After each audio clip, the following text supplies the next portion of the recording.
On the 4th day of October, Halloween gave to me 4 drunken uncles, 3 werewolf colonies, 2 spooky sisters, and a psycho who killed Janet Leigh.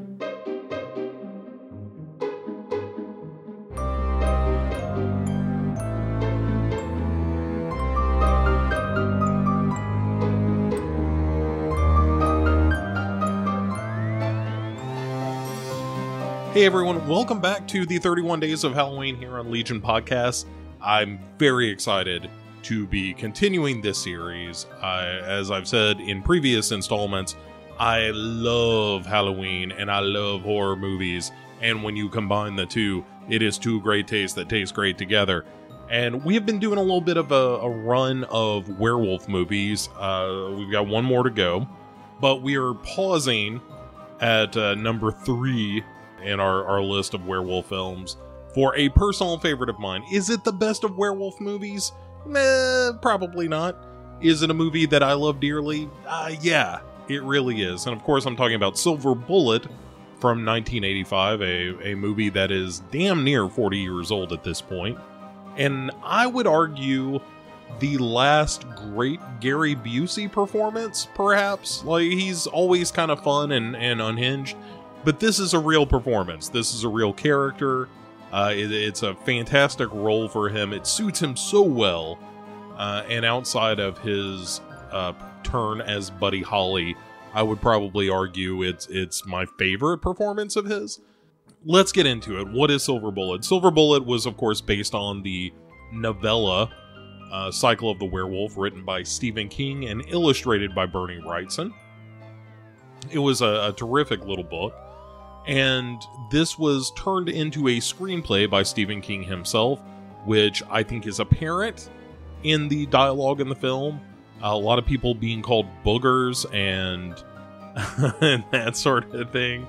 But it has a very Stephen King feel, much more than just an adaptation of a Stephen King novel would. And it stars Corey Feldman, a young Corey Feldman, and he is terrific. He plays Marty Kozlow, and he is a kid who is paralyzed, and his Uncle Red has clearly helped him devise a contraption that is sort of a motorized wheelchair that he kind of runs around town, a little town called Tarker's Mills. And he has a sister named Janie that is older than Marty, a little bit at each other's throats from time to time, as siblings tend to be. The mother is a little overprotective of Marty to the point that Janie sort of resents her brother somewhat. And then, if you've never seen it, the movie happens where a werewolf comes to town and starts killing some of the citizens, beginning with a man out working the rails, singing about Rheingold beer, and he gets killed by the werewolf, but because he's the town drunk and is killed by the rails, they think it's an accident.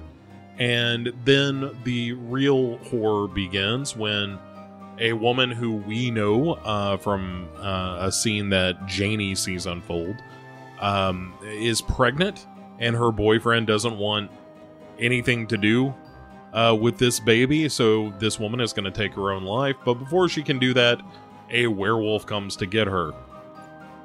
And as the film goes on, Marty's best friend is killed by this werewolf, and they have to cancel the 4th of July.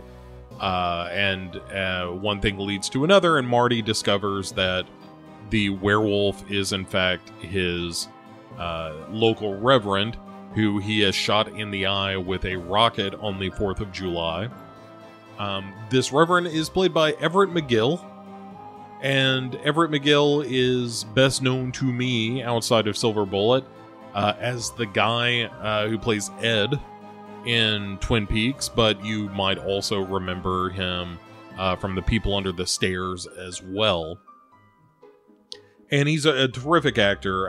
Was also in an Under Siege 2, one of them Under Siege movies where he played a villain. And he's a great villain. He also got into the werewolf suit for this. He is credited separately as the werewolf in the closing credits of the movie. And he's fantastic. So a little bit more about the cast. Corey Feldman is kind of at that age in this movie where most kid actors are kind of terrible, and he wasn't. And it's a shame that he went on to have substance abuse problems and so forth, but I don't know that... I don't know. I mean, being a kid in Hollywood, I don't know that you can escape that. Or you can, but I think that's the rarity in some cases. Like Drew Barrymore famously had alcohol problems, was drunk on the set of Firestarter when she was just a child. Corey Haim and Corey Feldman both went on to have, a little bit of loopiness follow them. I don't know that this is Corey Haim. I don't know that Corey Feldman had substance abuse problems. Maybe he did. I'm not all up on my Corey's lore, but I think that's right. But anyway, so Corey Haim is the Corey in this one. Apologies for getting his name wrong. And Corey Haim is kind of great in this. He's a great combination of innocent and curious and strong when he needs to be, and kind of funny. He's just great. He's a terrific kid actor. It's a really good character for him. And I really like his relationship with Gary Busey, who plays his Uncle Red. Uncle Red is a bit of a drunkard, as well, is at odds with his sister Nan. There's a great line where he tells Janie and Marty, the bitch of it is me and your mom used to be just like you when we were kids, and the bitch of it is we still are. And like I said, Gary Busey is so good in this. His character is so much fun. He loves his nephew and his niece so much. He does everything for them that he can, up to and including building this super gassed up wheelchair that gets named the Silver Bullet in about the middle of the film, that he presents to Marty on the 4th of July. And he's the right combination of being sort of a shithead, but also clearly in love with his family and wanting to do the right thing, sometimes erring on the side of perhaps being a little too coddling. But he's just a terrific character. And so when it turns out that there is a werewolf in town, Marty and Janie turn to Uncle Red to help him out. And like I said, Gary Busey is... He presents as not believing them, but also because he trusts that they're not totally insane, kind of goes along with it to a certain degree until, of course, they prove to him that this is in fact the case. But that's truly at the end of the film. But he goes above and beyond. Like, he goes and talks to the local law enforcement to have the Reverend checked out when Marty tells him that the Reverend tried to run him off the road and was going to kill him on this bridge. And it's an eminently quotable character, more so than the movie, but the character of Uncle Red is a very quotable character, from him saying, "Holy jumped up Jesus Palomino," a couple of times in the film. And, when they tell Uncle Red that they have been sending letters to the Reverend telling him to kill himself because they know who he is and what he is, the letters say. He says, "I'm a little too old to be playing the Hardy Boys meet Reverend Werewolf." And there's a lot of stuff like that, and he's so much fun in this movie and so charismatic, and he's kind of chubby, and he looks and sounds like the kind of guy who drinks too much and smokes too much. And I think that's just kind of who Gary Busey was. But also this kind of Stephen King, somewhat colloquial dialogue that he has. It just fits so well in his mouth, and he's so good at delivering it. There's another great line at the end of the movie when he's starting to doubt whether or not they should there's a real werewolf out there in the woods. He says, I'm beginning to have a familiar sensation come over me. I'm starting to feel like a horse's ass. And it's that kind of stuff that just makes you love this character so much and love his relationship with Marty and Janie. The werewolf itself, not terribly scary. The effects aren't great. There's some good stuff, particularly on the back end.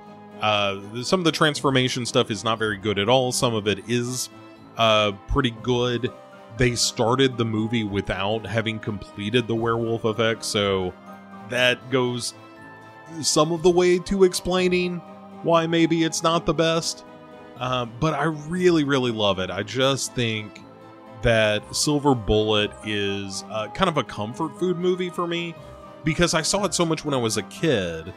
And like I said, I was in love with Gary Busey in the movie and his relationship with Marty. And I was kind of jealous of that. Like, I wished I'd had an Uncle Red in my life. Like that guy that was just unerringly going to be on your side. And no matter what crazy shit you threw at him, he was going to go along with it to at least some degree. And it's sort of my aspiration. Like, I've got a nephew of my own now. And without all the, drinking wild turkey straight from the bottle, I do try to be that uncle for my nephew. He was a little too young to, get into too much shenanigans.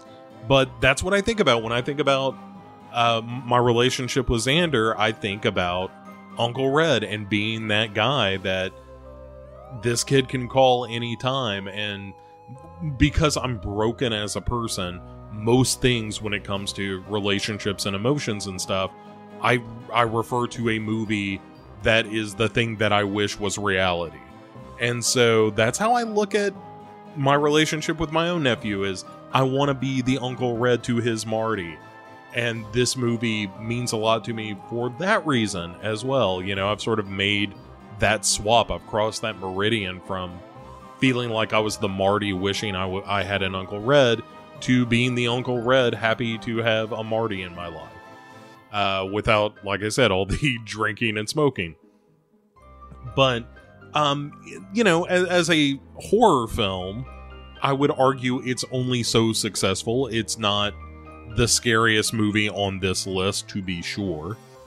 But it is really comfortable, It is the old pair of slippers and the tattered robe of a horror movie where I've seen this a million times. We did it on Pick 6 Movies. I was happy to talk about it there. I'm happy to talk about it now. It's a movie that I can have a conversation with just about any time. Like I said, I just love all these characters. And I like a lot of the weirdo dialogue. It's very Stephen King. And there's great side characters in it. Like, there's a shitty father that watches wrestling and complains about how cripples on welfare are bankrupting the country and that kind of thing. He's just a terrible person, and when he gets it, it's just not violent enough, even though it's maybe the most violent death. Speaking of the deaths, maybe the only werewolf movie in which not one but two people are killed by baseball bats. So, I don't know, I guess that's something. But yeah, I love Silver Bullet. I love the characters in it. I like the feel of it, the small town kind of vibe to it. And there's another moment that sticks with me when I think about this film.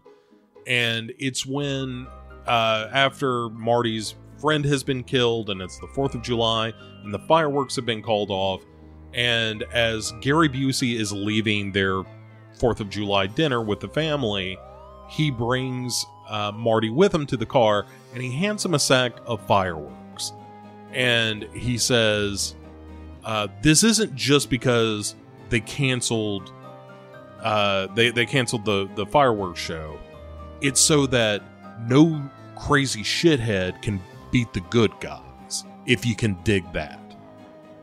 And it's a vibe that I really love, and it's something that Stephen King trades in both film and in his books, this idea that sometimes you make this foolish gesture as a way to kind of scream against the chaos and the darkness, that you assert yourself as one of the good guys and say, this is what I believe in, this is what I stand for.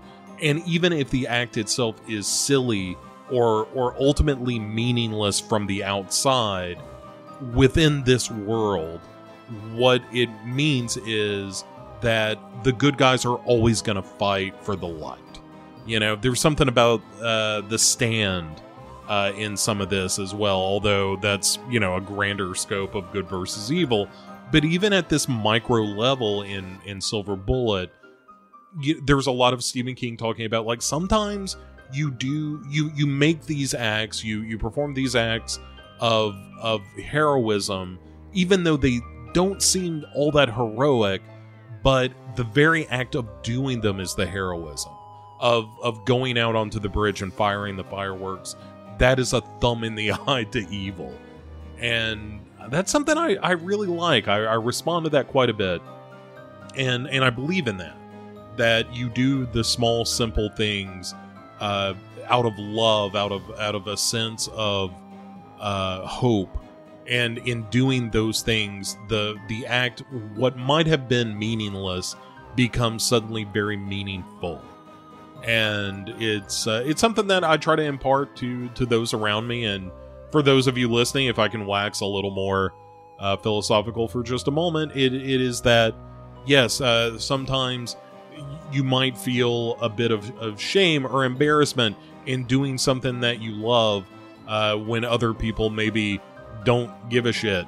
But I say screw them. You do the thing that you love, and you do the thing that is most kind and most heroic, not because of the end result, but because the act itself is a thumb in the eye against chaos and evil. And we are surrounded by that. We are surrounded by, you know, ignorance and anger and hatred and even petty shit, petty squabbles on the internet and all that kind of thing. And just doing the simple act of kindness and good stands tall in a world like this. So shines a good deed in a weary world, to paraphrase Willy Wonka. And so in a lot of ways, that's what Silver Bullet is to me. It is not a perfect film by any stretch, but there is an underlying optimism in that movie, and there's an underlying familial love in this movie that really speaks to me, and still does. Even as I watch it, I don't even totally understand. I'll end with this, my little pet theory about the narration. There's some voiceover narration that goes through the film, and at the end, the whole movie is sort of narrated by an adult Janie, telling this story of Marty and the year that the werewolf came to Tarker's Mills. And at the end of the film, after they've, spoilers, they've killed the werewolf, and Marty looks at his sister and he says, "I love you, Janie." And the voiceover kicks in, and Janie, as an adult, says, "There were times when I couldn't say that, but I can now. I love you, Marty. Good night." And it's the good night that's weird. It's almost like we have seen this play performed on stage, and it's the actor saying goodnight. My pet theory about this is that this is a story told by Janie after the death of her brother. And it's her looking back and reminiscing fondly about this horrifying thing that happened to them, but also was a moment where they stood together against the dark. And I really admire it. I really love it.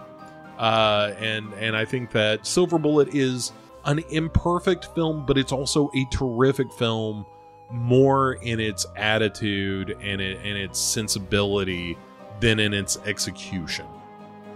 Also, shout out to Terry O'Quinn, who plays the local sheriff, and I think he's quite good in this movie as well.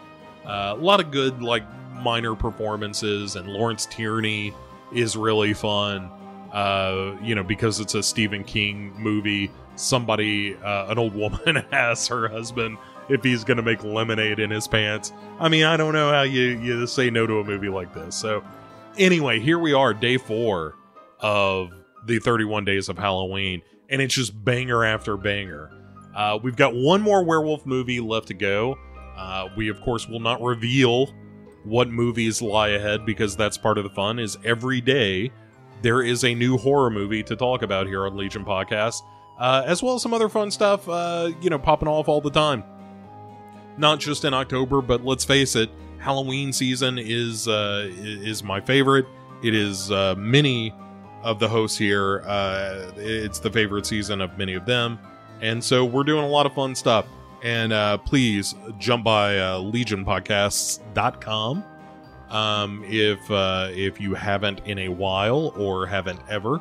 And be sure you're subscribing to Legion Podcast for all of the shows that we do and little special stuff like this. We have not only this special series running through October, but the Legion Podcast main feed is the only place you're going to find shows like What You Watchin', which is me and Jamie Salmons, and also The Heart of Horror, which is a new show that is kind of a sporadic show, but one that I think is a tremendous amount of fun. So, at any rate, all that said, thanks for listening. Get ready for more wolfy action tomorrow. And until then, stay spooky out there. And we will talk to you on day 5 of the 31 Days of Halloween. See you then.